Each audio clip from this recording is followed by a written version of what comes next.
this a harsh action question? And we've got Jessica Lee here in the studio. Good evening, Jessica. Good evening, Henry. We're going to talk about this major event that occurred in southern Seoul. A big hole suddenly appearing on the ground, and this picture really going viral via SNS. How did it happen? Well, a sinkhole was formed in the middle of the driving road in Baemyeong intersection of Seokcheon-dong, Songpa district. Sinkhole is basically a depression in the ground caused by collapse of surface layer or erosion or by the influence of near construction site. According to media reports, a 2.5 meter of diameter and 8 meters depth sinkhole occurred on yesterday on August 5th around noon. Needless to say, a sinkhole could be very dangerous for cars on the road. How does the city plan to deal with this?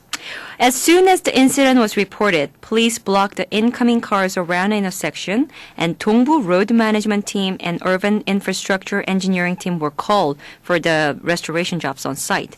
Authorities said they only took emergency restoration by filling up the hole with the sand, gravel, and soil to avoid the further damage. Many people wondering the cause of this. I'm not sure, but they haven't found out the reason why this sinkhole was formed in the first place, right? Right. There were many assumptions. One of them is that the sinkhole was created due to the construction of subway line number 9. But the head of Seoul Urban Safety Team gave a briefing that it's too early to conclude that the subway construction is the reason for that. And in order to investigate the exact cause of the hole, it needs to dig out the new filling soil and identify where the depression soil went.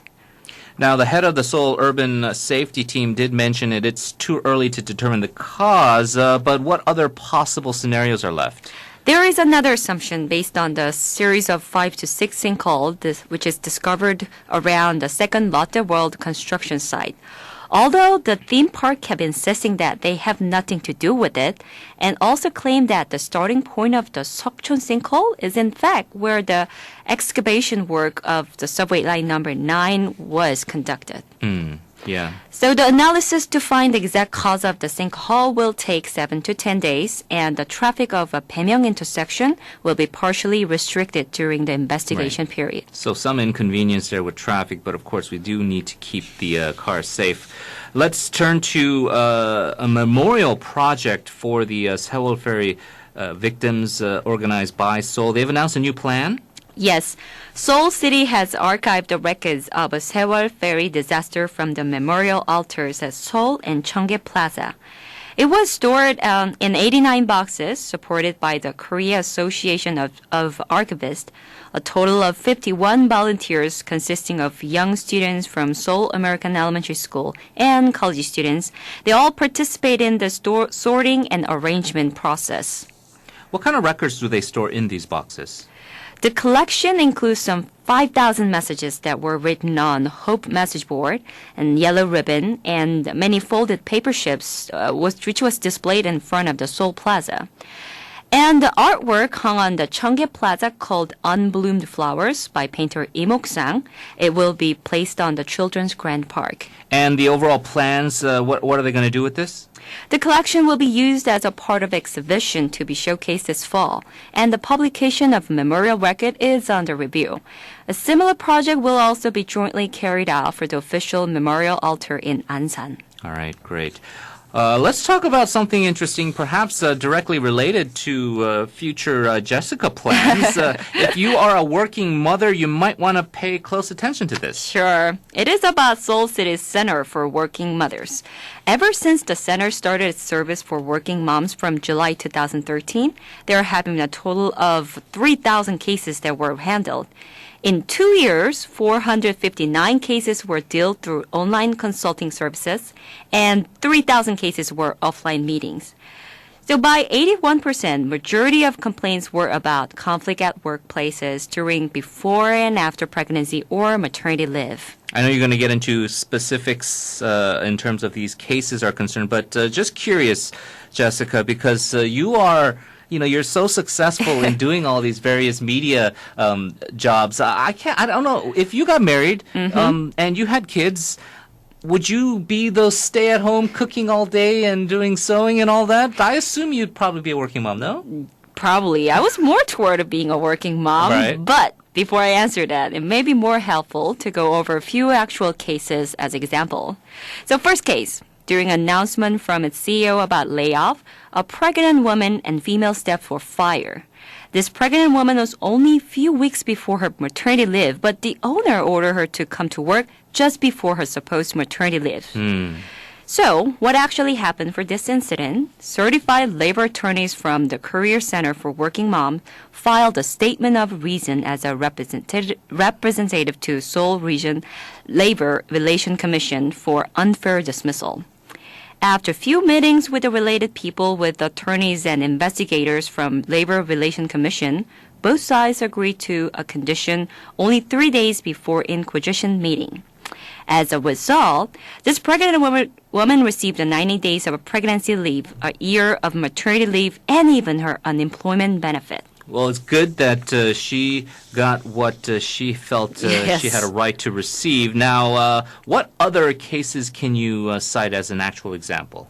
Another case is that a woman on a pregnancy leave faced a difficult decision because she received a mail from the company that had an agreement which would reduce her annual salary if she agreed. In this case, the center advised this woman not to take any action because as long as she doesn't agree to the agreement, she would receive her pregnancy benefit based on her previous salary. If she worried about what would happen, she can send a contents certified letter to the company and mentioning that she wouldn't agree to the changed amount. For the letter, rough draft was written by the pregnant woman and later it was reviewed and modified accordingly by her center consultant. The company ended up paying her original salary without making any fuss. Yeah. On the one hand, you understand, okay, these companies, they're in a competitive environment. They need to make money and make profits, and so they have to do certain things in terms of human resources. But you don't want to see them discriminate this harshly against females who through no fault of theirs. If they decide to have kids, that's their right. And if they're getting punished for that, that certainly is not acceptable. These are harsh actions, right, Jessica? They can really hurt people. Some of it is even, I suppose, an environment where it's bad enough that they want to quit their jobs. What kind of help can these women get if they decide, you know what, enough is enough, I'm going to quit during my pregnancy or maternity leaves?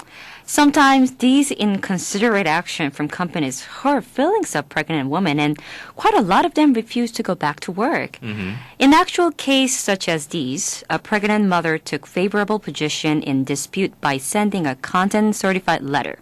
The consulting took about 5 months, but with the help of a representative from Ministry of Employment and Labor Relations Commission, they were able to reach an agreeable condition.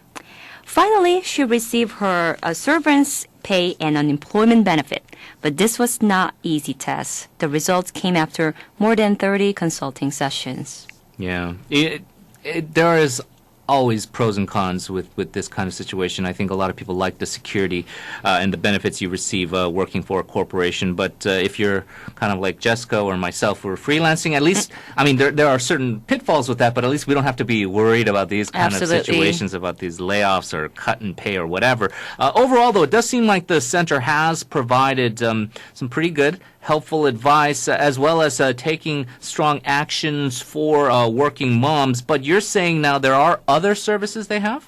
Yes, this service is not only limited to the case about workplaces. Consultancy services are available for personal and family issues too. It wouldn't hurt to check out more about the center at the website www.workingmom.ol.kr. So, there you have it. With a service like this, I guess it wouldn't be too bad to being a working mother in Korea. Indeed. All right, Jessica, we are out of time. Thank you very much for joining us. We'll talk to you again soon. Talk to you tomorrow. We will take another break. When we come back, we have our panel discussion. It will be actually on a case of if you are like Jessica and somewhat of a celebrity, the idea of using your image and whether that is deemed a violation of your public rights or not. A lot of celebrities have been quite upset about this. Interesting discussion with some legal experts coming up. We'll see you soon. You're listening to Primetime.